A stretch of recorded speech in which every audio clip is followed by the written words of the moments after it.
How does it feel to be a loser, Preston? That line didn't come from a stranger. It came from across my own Thanksgiving table with wine glasses glinting under the chandelier and pecan pie still cooling on the counter. My son-in-law Ethan leaned back in his chair like a smug king, swirling his Pinot Noir as if this house already belonged to him. His laugh sliced through the warm hum of conversation like a blade. Before we continue, please subscribe to the channel and tell us where you're listening from. I didn't flinch. I've negotiated zoning battles, held dying hands, and watched markets crash. You learn to wear your calm like armor. I smiled, small, deliberate, the kind that hides the storm behind the dam. But inside, his words landed like a hammer on old stone. This house isn't just a house. Mary and I built it ourselves back in '92, when Austin still smelled like cedar after summer rain and no one had heard of $5 lattes. She picked the tiles. I built the fence out back with my own hands. That fence still stands 30 years later. Every November, when the hill country wind sweeps through, it creaks. That sound has always meant home. Legacy, us, Thanksgiving here has always been sacred. Same table, same family prayer, but this year felt different. Mary's been gone 9 years now, and Ethan, slick, ambitious, always circling, had grown bolder. He'd started charming, bragging about some Dallas condo deal, passing bottles like a sommelier. But as the bourbon flowed, his tongue loosened. He gestured toward me with his glass like a man pointing a loaded pistol. Your dad sips sitting on gold mines, he said to Megan, smirking. Downtown blocks Lakeland, this mansion. What sips the total worth? 80 million. The number wasn't exaggerated.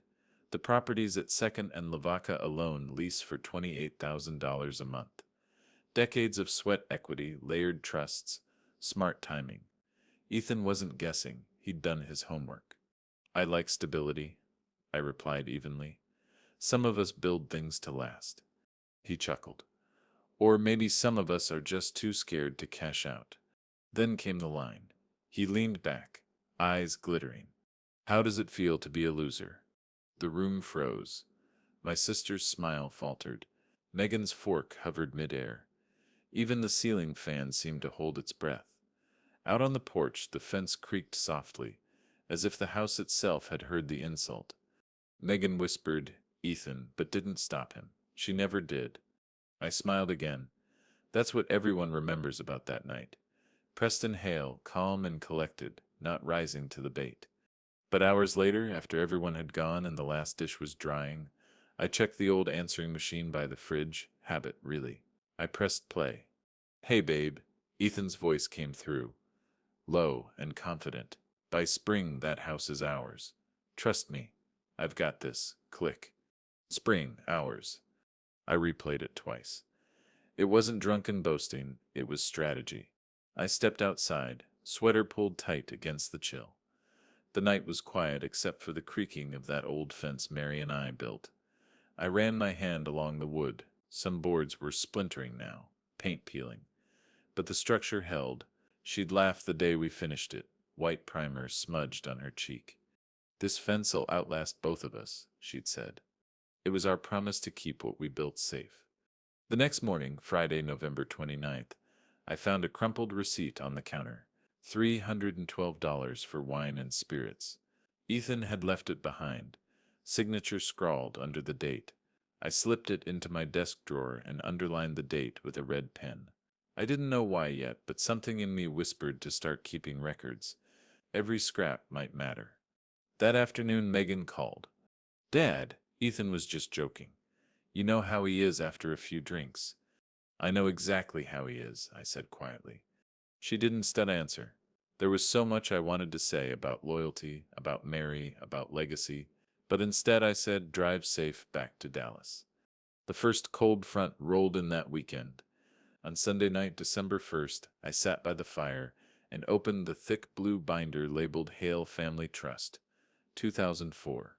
Mary and I created it after her cancer diagnosis. Everything we built, properties, accounts, the house, was wrapped inside layered trusts, like Russian dolls. But Ethan Nispel's voicemail echoed in my mind. By spring, that house is ours. I flipped through the pages slowly. Then my fingers stopped on page 47. A clause highlighted in yellow years ago. Future trustees may consent to property transfers under emergency conditions, provided unanimous consent is given. My stomach tightened. Megan was named as future trustee. That clause was meant for practicality, medical emergencies, rapid responses. But in the wrong hands, it was a loaded gun waiting on the table. And Ethan was exactly the kind of man who'd find that clause, study it, and figure out how to make spring his deadline. I closed the binder, the snap echoing through the empty living room like a gavel. Outside, the wind howled through the trees and the fence creaked again, not tired this time, but warning. Sleep wouldn't come that night. I walked the property line with a flashlight, boots crunching on the cold ground. Every creak of that fence reminded me of Mary's hands, of Megan's laughter when she was little, of decades of sweat and sacrifice. Ethan thought I was some retired fool sitting on a fortune too weak to protect it. He saw my legacy as a prize to be won. He was wrong. I just didn't know yet how wrong he was going to be. The weeks after Thanksgiving felt like winter seeped into my bones. Not just the weather, but something colder, heavier. Ethan's words kept replaying in my head. By spring, that house is ours. It wasn't just arrogance, it was intent. And once you've built something over decades, you learn to listen when danger whispers. December in Austin isn't brutal, but that year the air carried a sharpness that reminded me of unfinished business. I'd wake up before dawn, make black coffee, and sit at the kitchen table staring at that blue trust binder like it was a chessboard waiting for the first move. But I didn't move. Not yet. I wasn't scared of Ethan's ambition. I was scared of my own hesitation. After Mary died, I built walls around myself. Emotional ones. I told myself I was letting Megan live her life. But the truth is, I'd avoided hard conversations for years. And now, that silence was exactly the space Ethan was exploiting. Christmas came and went quietly. Megan and Ethan stayed in Dallas. On New Year's Eve, I found myself alone by the fireplace with a glass of bourbon, watching the flames curl, and his midnight came. No calls, no resolutions. Just me, an old house, and the sound of the fence creaking in the wind like an old friend asking, "Are you going to let this happen?" In January, I tried to push it all aside. Chess club on Wednesdays, morning walks. Small talk at HEB with the same cashier who'd known Mary, but doubt lingered like smoke in a closed room. It was Frank who broke the silence first. Frank and I have played chess together every Wednesday night for 15 years. He's one of the few people who doesn't treat me like a walking bank statement. That night, Wednesday, January 15th, we were in our usual corner of the Austin Chess and Coffee House, an old converted bookstore on West 5th. He moved his knight and glanced up at me. "You have been off," he said. "Your endgame Sep's sloppy. That Sep's not like you." I stared at the board. Just family stuff. Frank leaned back, crossing his arms. "Some battles ain't set are worth fighting, Preston. Not every pawn set are worth a queen." I gave a half smile. "And some are." He studied me, eyes narrowing like he could see the storm brewing behind my calm. "Just make sure you set playing the right game." His words stuck with me. He wasn't wrong. But this wasn't about pawns. This was about legacy. A week later, Monday, January 20th, Megan visited unexpectedly. She said Ethan had a work trip in Miami. She came alone, wearing that familiar look she used to have when she'd scraped her knee as a kid.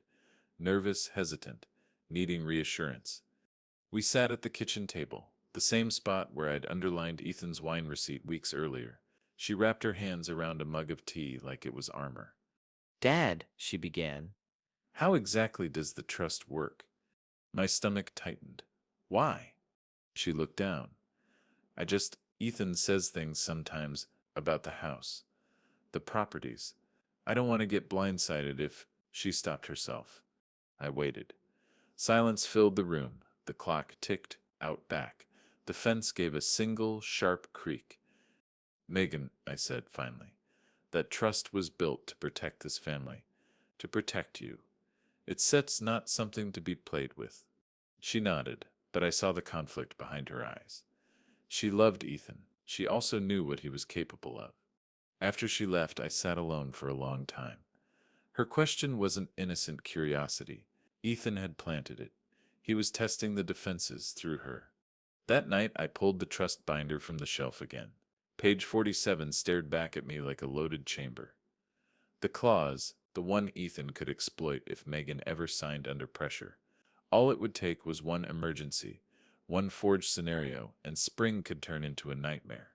For the first time, I considered doing nothing, selling the properties, simplifying, retiring somewhere quiet where fences don't have to carry memories. Frank's voice echoed, "Some battles ain't worth fighting." But then I saw the framed photo on the mantel. Mary holding baby Megan under the oak tree the summer we finished the fence. Her smile was the kind that says, "We built this together." That's when my doubt began to harden into something else. Resolve. February rolled in cold and gray. The city felt sluggish, the way Austin gets before spring festivals wake it up again. One morning, February 10, I stood at the fence line just after dawn. Frost covered the grass. My breath fogged in the air. I ran my hand over the wood, felt the cold bite of it. This fence had outlasted recessions, storms, and grief. It would outlast Ethan too, but only if I stopped standing still. On Sunday, March 1st, I made a decision. No more waiting, no more hoping. Ethan would trip on his own greed. I was going to act quietly, methodically, the way I built everything else in my life. I opened my leather notebook and wrote a single line at the top of the page. Begin. It wasn't some grand plan yet, just the first move. But if Ethan thought he was the only one playing, he was about to learn he'd underestimated the man across the board. The first week of March arrived with that strange Austin rhythm: cold mornings, warm afternoons, the kind of weather that tricks you into believing change is easy.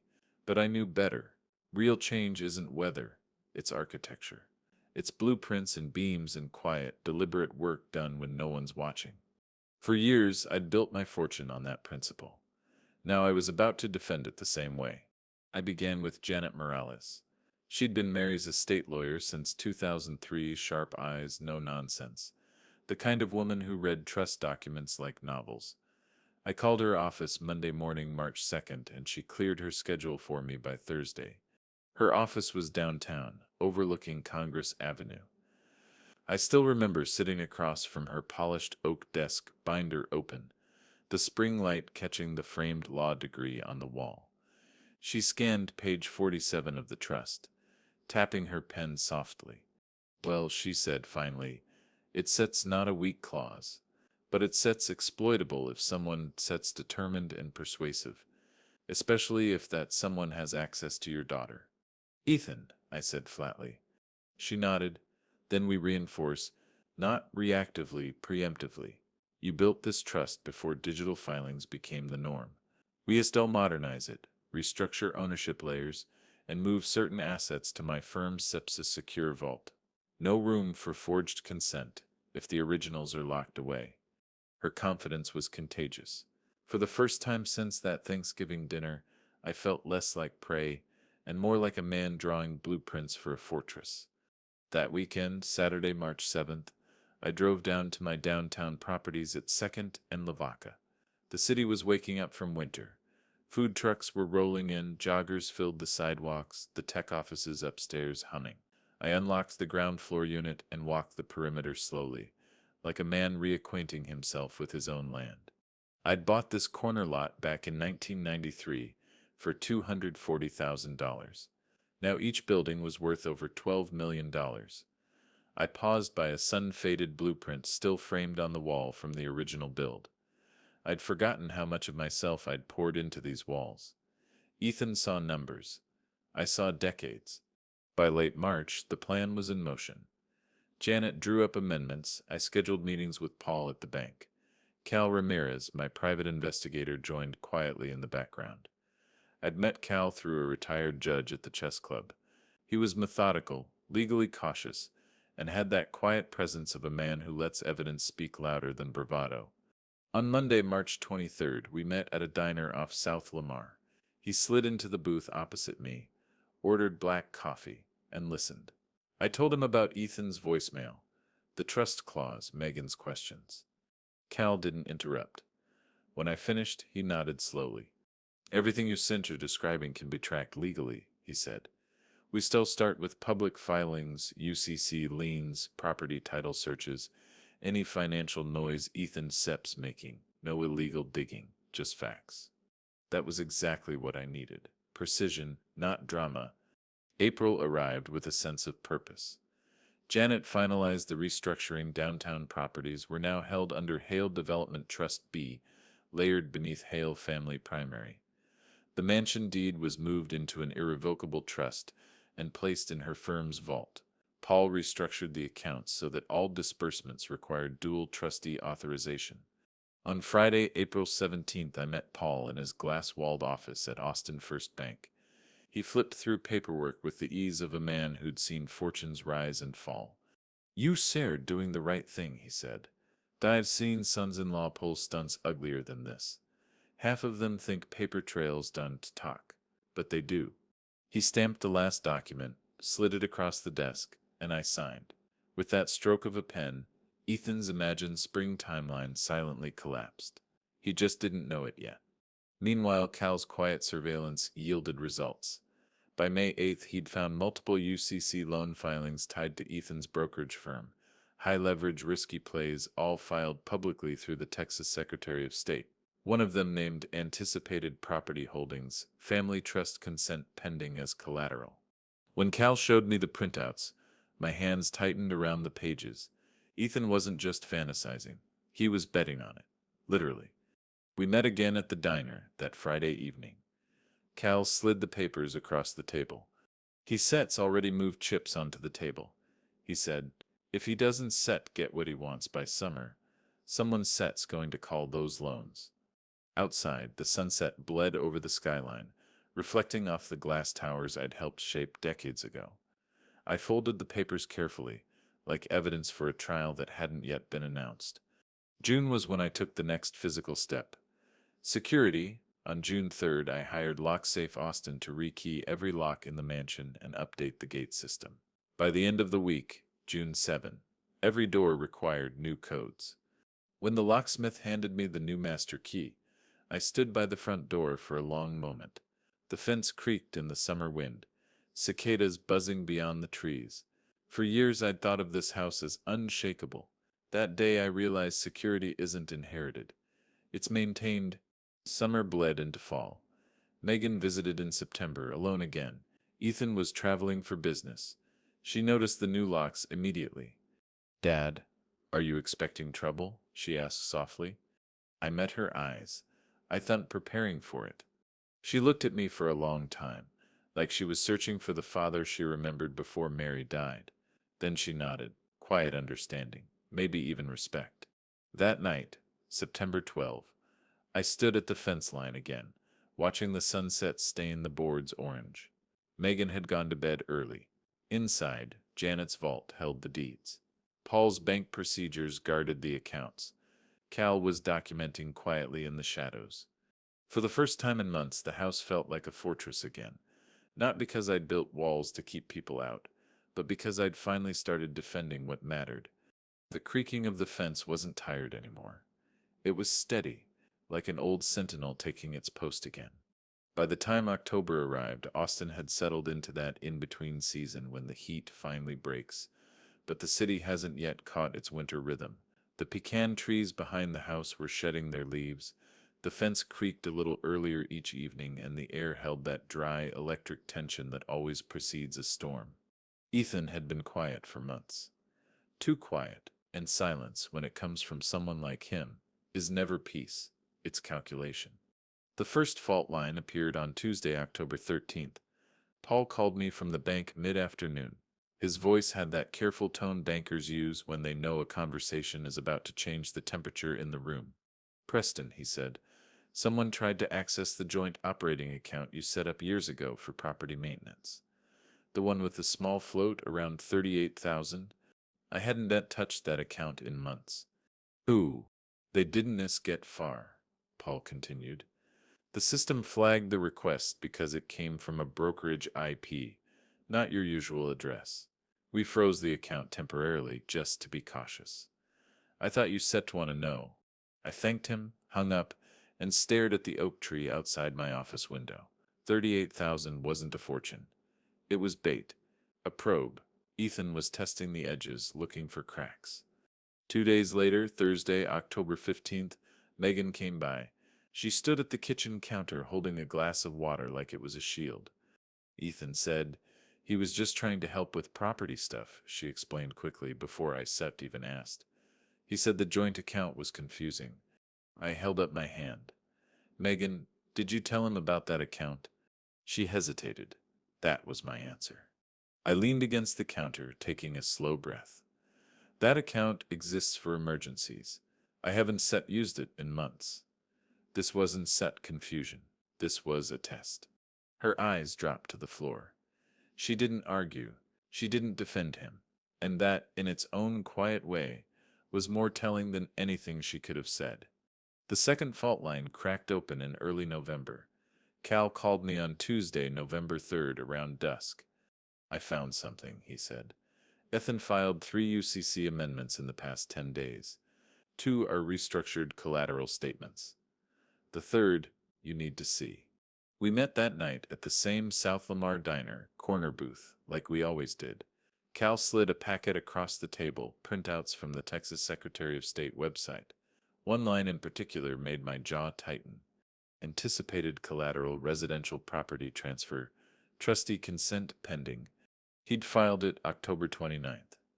Exactly 1 year after that Thanksgiving dinner. "He sets getting ready," Cal said. "My guess is he sets trying to position himself before the end of the fiscal year. He sets probably told his lenders he sets he'll have control by January." I nodded slowly. "He sets setting the table." "Yep." "And he thinks you stir still napping by the fire." I folded the papers carefully. Let him think it.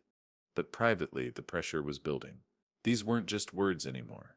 Ethan was making moves on paper, moves that, if left unchecked, could snowball into real claims. On Saturday, November 14th, I took another tangible step. I called LockSafe Austin back and scheduled an additional rekeying of the gate locks and garage entries. This time installing a layered digital code system. By the end of the day, everything clicked shut with a solid finality. That evening, as I walked the property line under a rust-colored sunset, the fence creaked softly in the cooling air. The sound no longer unsettled me. It grounded me. This was my land, my work, my legacy. Ethan's filings were noise. This fence was history. Around Thanksgiving, Megan's questions sharpened. She visited Sunday, November 22nd, bringing a pie from a local bakery like she used to when Mary was alive. But her smile was strained. We sat at the dining table after dinner, coffee steaming between us.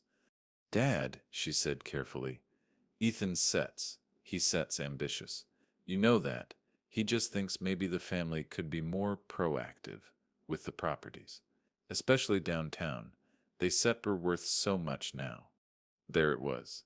The gentle rationalization.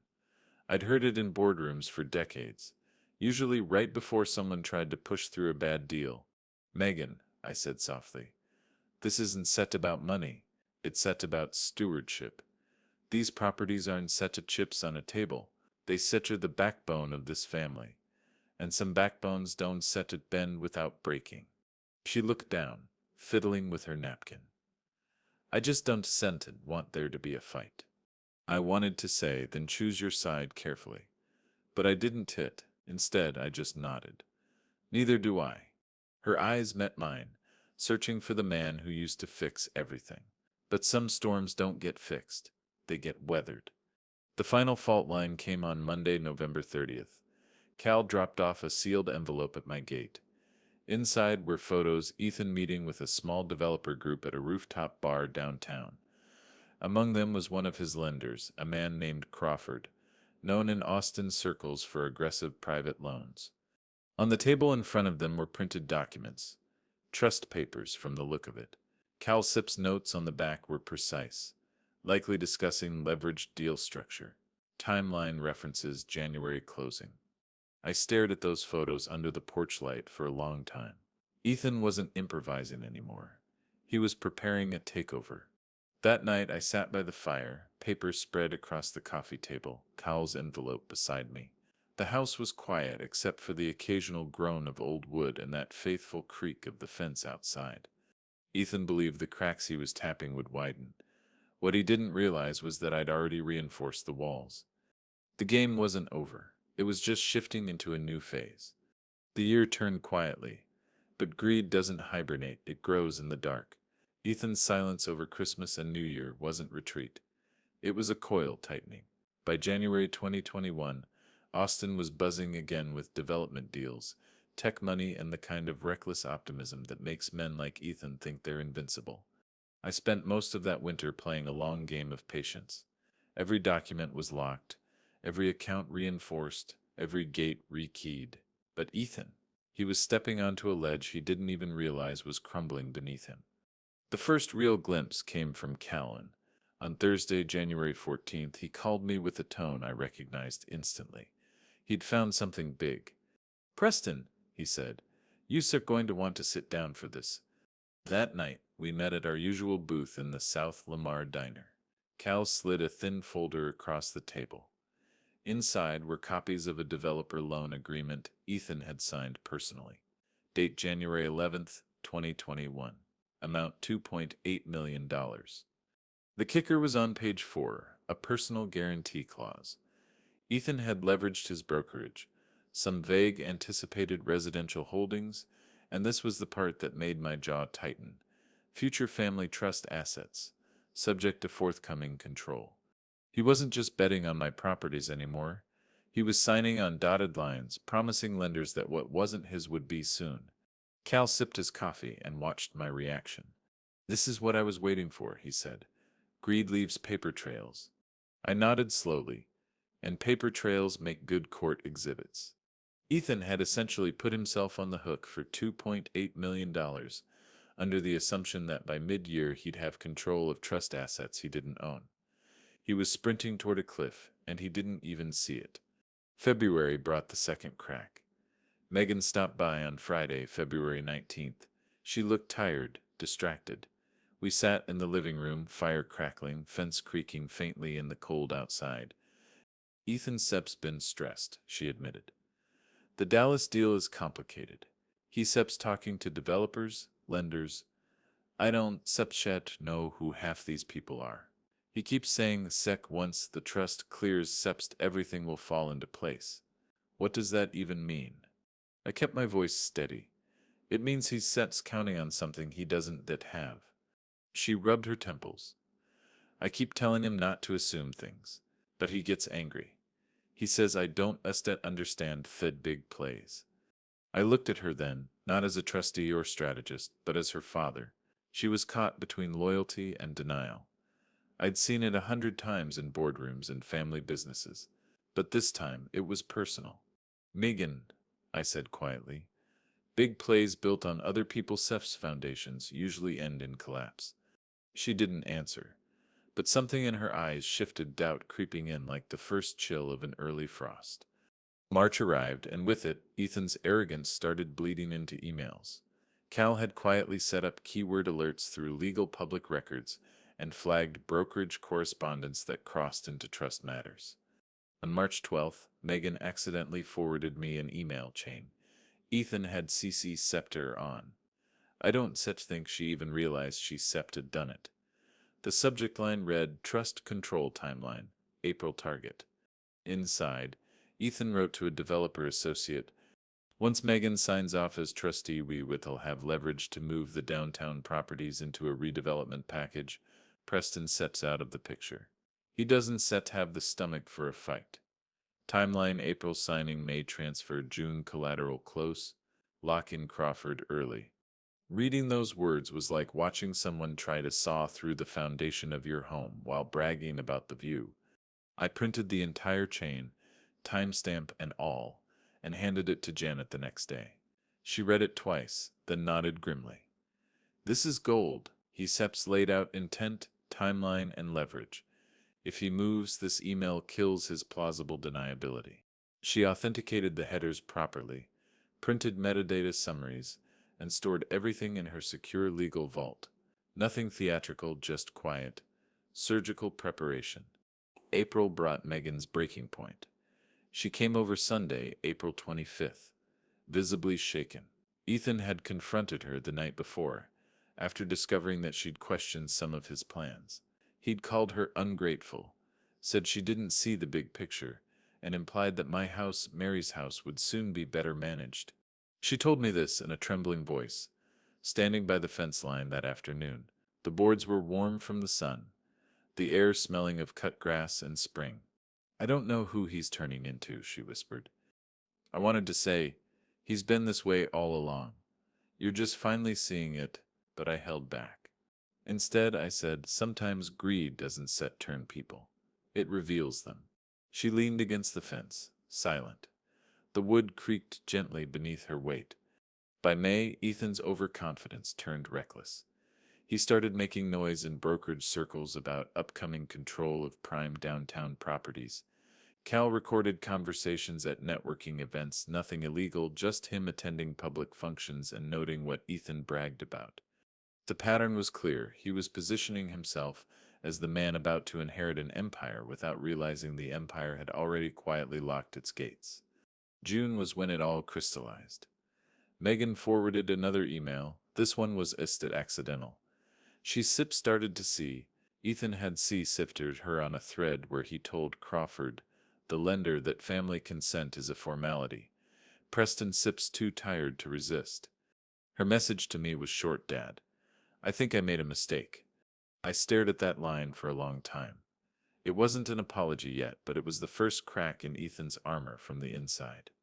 That evening, June 14, I walked the property line as the sun dipped low, turning the fence golden. The boards were aging, weathered, but unbroken. Ethan had underestimated what they represented. This wasn't just land. This was memory, sweat, legacy. And he was about to find out that some structures don't topple easily because they were built to last. Greed always reaches a point where arrogance turns into action. For Ethan, that moment came in late autumn 2021, when whispers became paperwork and paperwork became a weapon. The first tremor hit on Friday, November 5th. Janet called me mid-morning from her office downtown. Her tone was sharp, surgical. "Preston," she said, "a title company just contacted me to verify a document. You're going to want to hear this." I drove into the city immediately. By noon, I was sitting across from her polished oak desk again, just like that spring day over a year ago. Only this time the stakes weren't hypothetical. They were staring up at us from a crisp legal packet the title company had couriered over. On top was a cover letter from Travis Title and Escrow dated November 4th, 2021. The second page stopped me cold. "Family Trust Consent to Conveyance, Hale Family Primary Trust." Someone had tried to transfer partial title of the mansion property using a notarized family consent form. Megan Sepp's signature was forged. The notary stamp was real. The form cited emergency redevelopment opportunities and referenced an imminent trust restructuring. Janet tapped the notary block with her pen.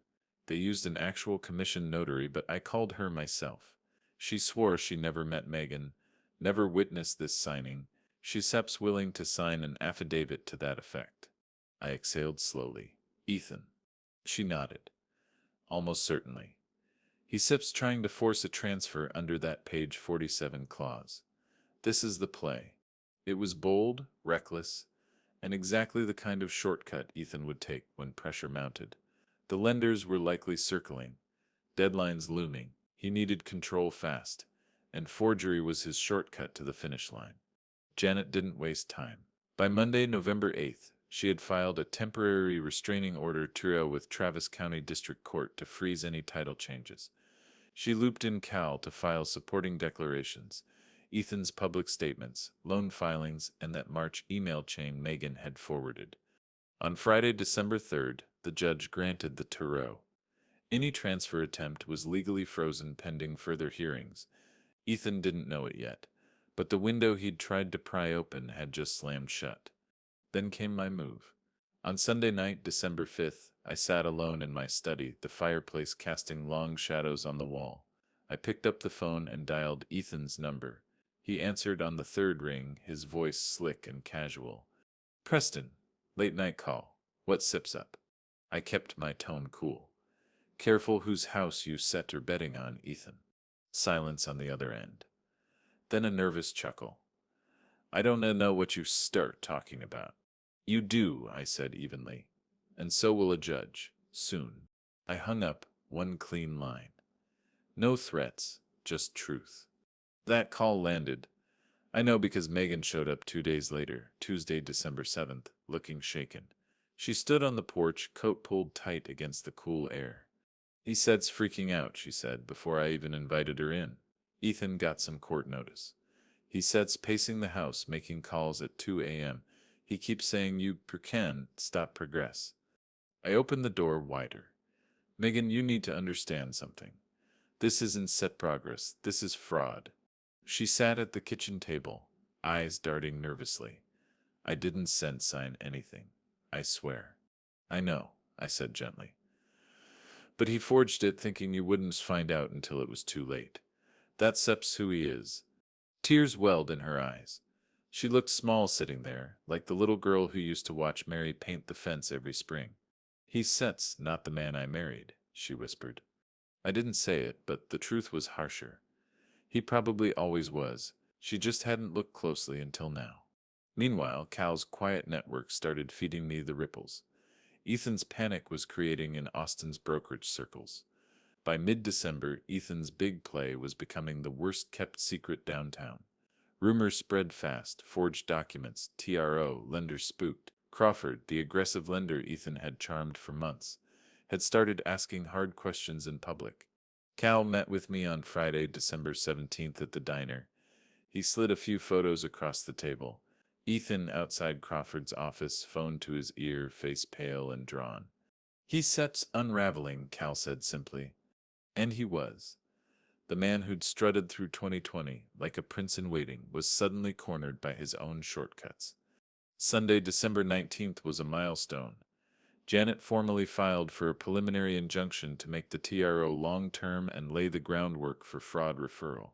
She included affidavits from the notary, Megan, Cal, and even Paul from the bank, each one a puzzle piece locking Ethan's scheme into place. That night, after the filing, I walked the property line with a flashlight. The winter air was sharp, my breath clouding in the beam. I paused by the fence, laying my hand on the cold wood. This fence had stood since 1992. Storms, droughts, grief.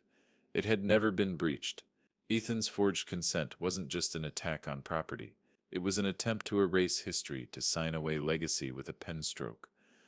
The boards creaked softly, as if reminding me we've held before. We'll hold again. Christmas came quietly. Megan spent it with me, leaving Ethan to his chaos in Dallas. She brought no gifts, just herself, and a shaky but genuine apology. We sat by the fire on Christmas Eve, her head resting on my shoulder like she used to as a child. I think it's sup's over, she whispered. It set's not over yet, I replied, but the tide set's turning. And I meant it. The forgery had exposed Ethan's desperation. His lenders were nervous. His wife was no longer blind. The courts were now involved. For 2 years, Ethan had operated in shadows, arrogance, and paperwork, but in trying to steal what wasn't his, he'd forced the battle into the open, and I was ready. The courtroom smelled faintly of wood polish and nerves. It was a bright, brittle winter morning in Austin, the kind that makes the air feel cleaner than it is. I'd woken before dawn, ironed my shirt, polished my shoes, not out of vanity, but ritual. My father used to say, you don't walk into a fight looking uncertain. You walk in like you've already won. By 8:45 a.m. I was sitting at the plaintiff's table beside Janet Morales, hands folded, heart steady. Across the aisle, Ethan strolled in with his lawyer, a slick Dallas transplant named Whitman. Ethan wore his arrogance like cologne, expensive, obvious, and too much. He smirked when he saw me, that same Thanksgiving night grin. But this wasn't my dining room anymore. This was Travis County District Court, and here smirks don't count as evidence. The case on the docket was the preliminary injunction hearing regarding the forged family trust consent document. The TRO had bought us time in December. Today would determine whether that freeze would lock in permanently, and whether Ethan's scheme would be dragged fully into the light. The courtroom filled slowly. Clerks, a few curious attorneys, even Frank from Chess Club in the back row, arms folded like a sentinel. Megan slipped in quietly and sat behind me. She didn't speak, but when I glanced back, her eyes said everything: resolve, regret, and a kind of fragile courage that hadn't been there months ago. At 9:05 a.m., the judge entered, a silver-haired woman with a reputation for despising fraud cases. Janet stood first, her navy suit crisp, her presence commanding. Your Honor, this is a case of attempted fraudulent conveyance through forged trustee consent. We have evidence of the forgery, testimony from the notary, financial filings showing motive, and documented patterns of intent spanning multiple years. She laid it out like clockwork. The November 4th forged consent document with Megan's falsified signature. The notary's affidavit swearing she never witnessed the signing. Cal's surveillance records detailing Ethan's UCC filings and developer meetings. The March 2021 email chain, authenticated, in which Ethan outlined his trust takeover timeline. Bank records from Paul showing Ethan SIP's loan guarantees citing forthcoming control. Every piece fit like a gear in a well-built machine. Years of Ethan's arrogance had left a trail so wide even Whitman's polished deflections couldn't hide it. Whitman tried, of course. He paced theatrically, spinning a story of family misunderstandings, business ambitions misinterpreted, and a simple paperwork error, but the judge didn't buy it. She interrupted him twice, once when he called the forged document a misfile, and again when he suggested Ethan wasn't aware of the forgery details. Counsel, she said sharply, your client signed loan guarantees explicitly referencing trust control. Don't sipped insult this court with euphemisms. Whitman's jaw tightened. Ethan shifted in his seat. That was the first crack. Then Janet called witnesses. The notary testified, first via Zoom, clear and confident. She identified her stamp, confirmed the forgery, and reiterated under oath that she'd never met Megan. Next came Cal. He presented the timeline like an architect unveiling blueprints, filings, photos, loan documents, timestamps. His voice was calm, methodical, devastating. Whitman cross-examined, trying to paint Cal as a private snoop. Cal smiled slightly. I only use public records, sir. Your client left the rest out in the open. Laughter rippled quietly through the gallery. Finally, Megan took the stand. The room hushed. She'd spent weeks rehearsing with Janet, but no one could script the raw honesty in her voice. I didn't sign that document, she said firmly, and Ethan never asked me. He planned it behind my back. I didn't want to believe it at first, but my father was right. Ethan stared straight ahead, jaw clenched, hands gripping the table. Janet ended with the pièce de résistance, the voicemail. The Thanksgiving night, Ethan had called Megan and said, by spring that house is ours. She played it on a small speaker, the timestamp clear. Ethan's voice filled the courtroom, arrogant and certain. The judge leaned back slowly. Noted, she said. When it was our turn for closing arguments, Janet was surgical.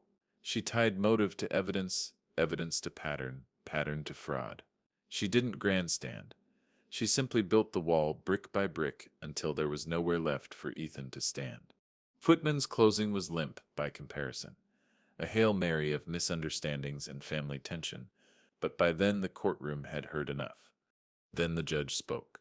I find the evidence compelling and the pattern unmistakable. The plaintiff has demonstrated both likelihood of success on the merits and irreparable harm if injunction is not granted. The preliminary injunction is hereby granted. Furthermore, the matter of forged documents will be referred to the district attorney for review of potential criminal conduct. Whitman's shoulders sagged. Ethan's smirk finally cracked. The judge wasn't finished. Mr. Hale, she addressed me directly. Your meticulous documentation has spared this court a far messier case. Well done. I nodded once. As the gavel came down, a silence settled, a different kind of silence than Thanksgiving 2019.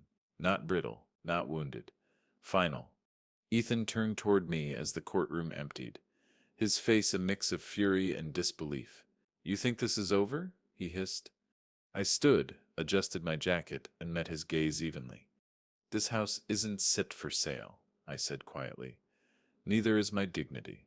For a second he faltered. Then he looked away.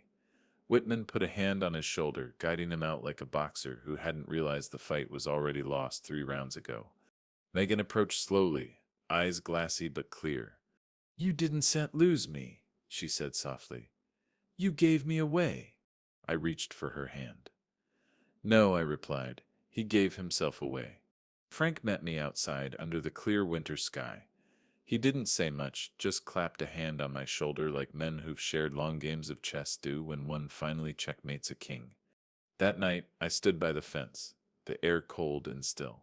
The boards creaked under the weight of time, not fear. For 3 years, Ethan had tried to turn my legacy into his leverage, but in the end, evidence, patience, and truth had spoken louder than arrogance. This wasn't revenge for its own sake. It was justice, slow, methodical, earned. There's a moment after every storm when the air feels too still, as if the world itself is holding its breath. That's what the days following the injunction hearing felt like.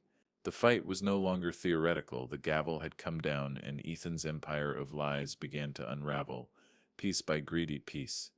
The first cracks showed up within 48 hours. On Wednesday, January 5th, Cal called me just after lunch. You still want to hear this, he said.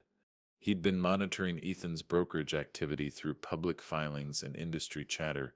Crawford, the aggressive lender Ethan had charmed for 2 years, had pulled his line of credit, not paused. Pulled completely. They were expecting trust collateral to backstop those loans. Cal explained. Now that the injunction SEP's locked and the DA SEP's looking at forged documents, they SEP are cutting him loose before the ship sinks. I pictured Ethan's confident smirk in that courtroom, and wondered how it looked when lenders stopped returning his calls. By Friday, January 7th, 2 more financial partners had withdrawn. One developer canceled a planned joint venture. Another filed a breach of contract notice. Cal handed me printed PDFs of the filings, dated, time-stamped, neat little snapshots of the walls closing in. Megan came by that weekend. She'd moved out of their Dallas house temporarily, staying with a friend from college while she sorted things out. She stood in the doorway with a suitcase by her feet, her eyes carrying a mix of guilt and relief. I didn't know it would fall apart this fast, she said quietly. It always does, I replied. When greed props something up, all it takes is one hard truth to knock it down. She nodded, lips pressed together. We didn't talk much that evening. She helped me bring in firewood, just like she did when she was a teenager. The winter air was crisp, the fence creaked steadily under the night breeze. On Sunday, January 9th, the fallout reached Ethan directly. A brokerage colleague leaked an internal meeting recording to Cal. Ethan's voice was panicked, strained, the opposite of the slick bravado he'd wielded for years. They blindsided me, he snapped on the recording. That injunction was supposed to be nothing. Crawford sips bailing. Everyone sips spooked. I just need time. But time was exactly what he didn't have.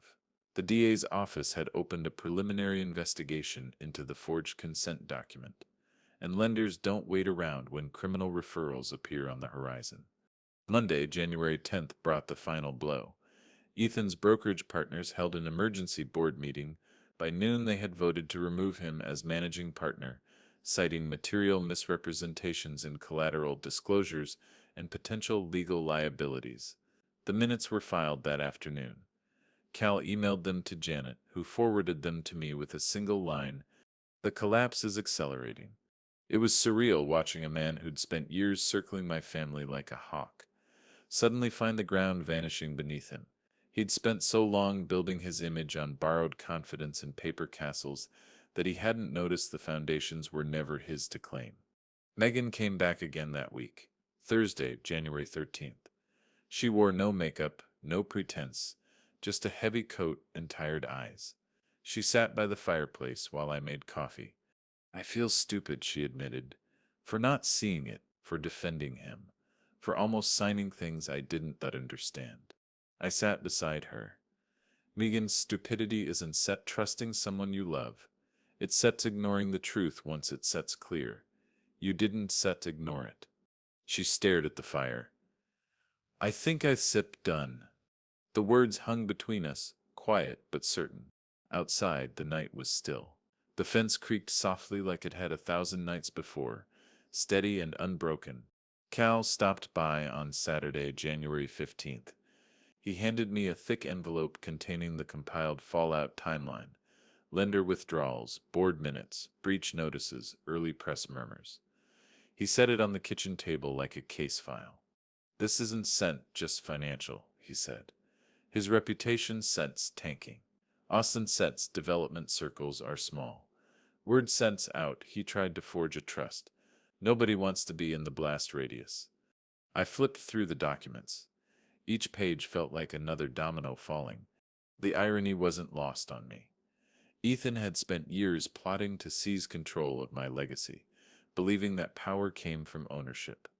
But legacy isn't just deeds and dollar signs. It's reputation, trust, history, and those are things you can't forge.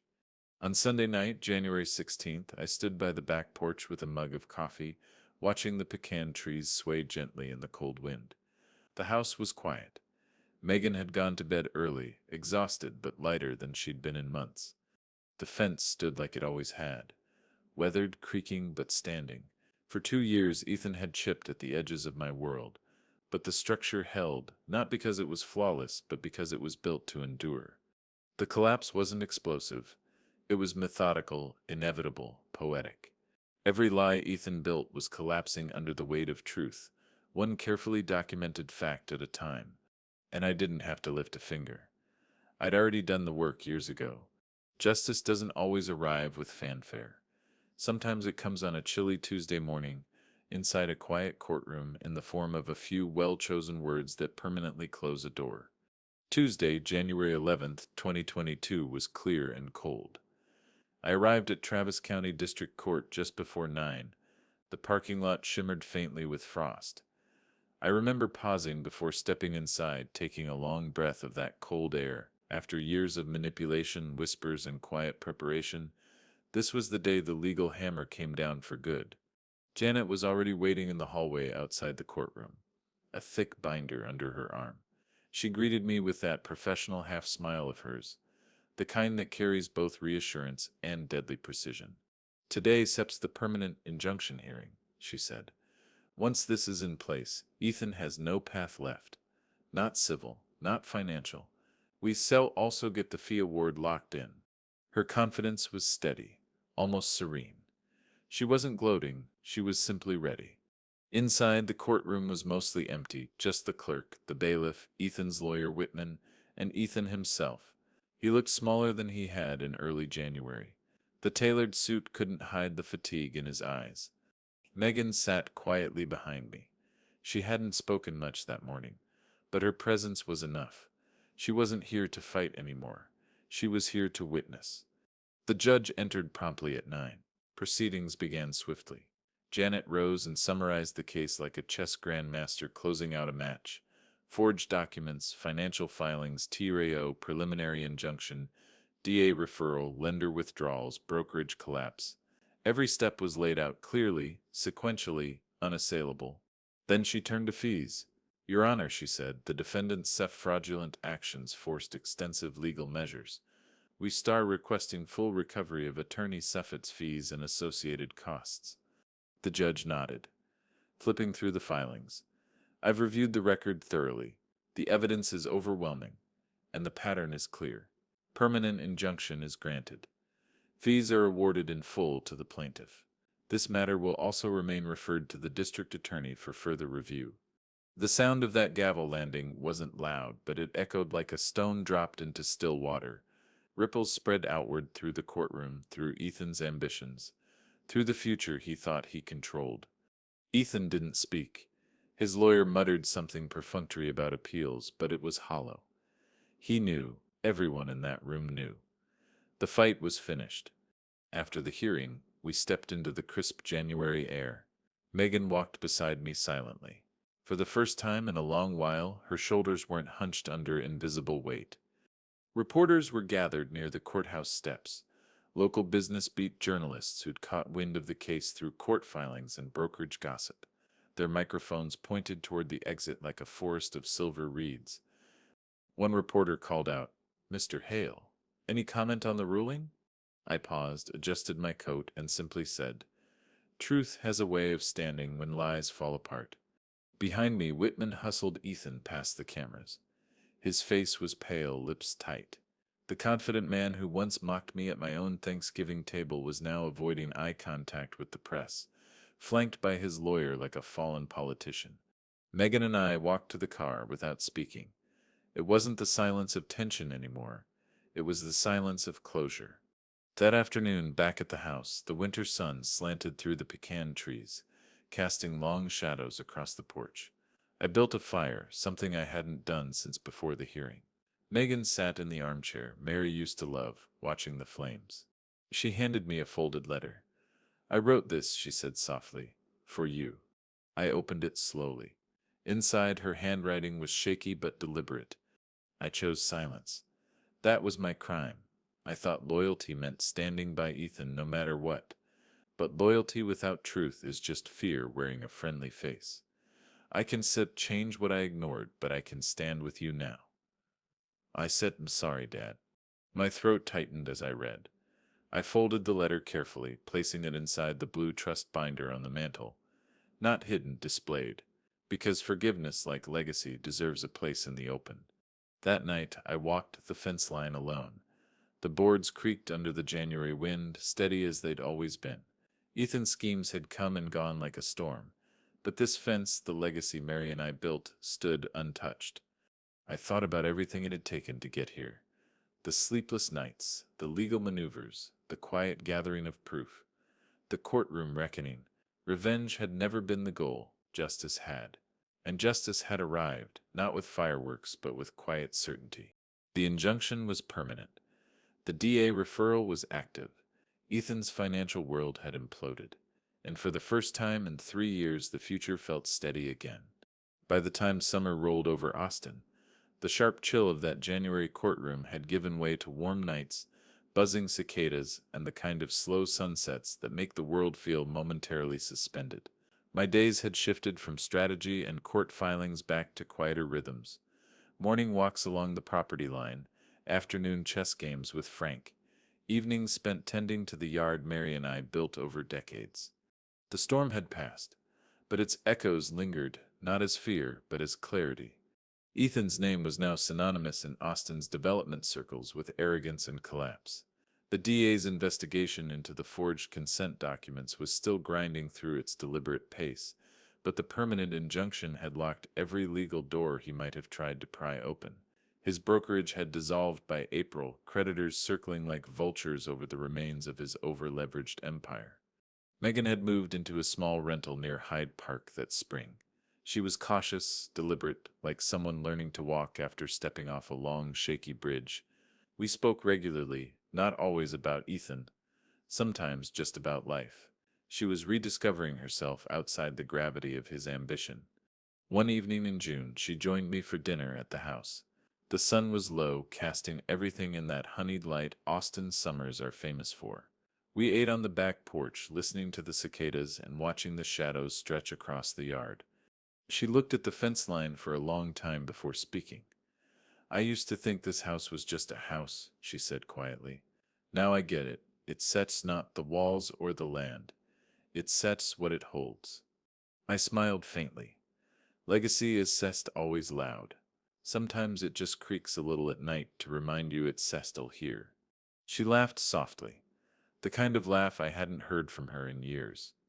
Before we continue, please subscribe to the channel and tell us where you're listening from. Later that week, I returned to the chess club for the first time in months. Frank greeted me with a knowing grin and a firm handshake. "The conqueror returns," he joked.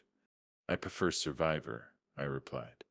As we played, he asked me something that lingered in my mind long after the game ended. "Do you ever think about what would have happened if you hadn't fought back?" I moved my rook carefully, remembering Ethan said's smirk, the forged consent, the courtroom silence when the gavel fell. "Yeah," I said. And that's why I did. By July, the house felt alive again. I spent afternoons repainting sections of the fence. Mary's fence where the wood had weathered. The brush strokes were slow and deliberate, like retracing history one plank at a time. The scent of paint and sun-warmed wood filled the air. Neighbors would wave as they walked by. Some knew the full story, others just bits and pieces. But every nod, every quiet glad you held your ground reminded me that legacy isn't just personal, it's communal. One late evening, just before dusk, I stood at the far corner of the property line, hands resting on the newly painted boards. The sky was a deep orange fading into purple. The cicadas a steady chorus. For the first time in 3 years, I felt something I hadn't let myself feel: peace.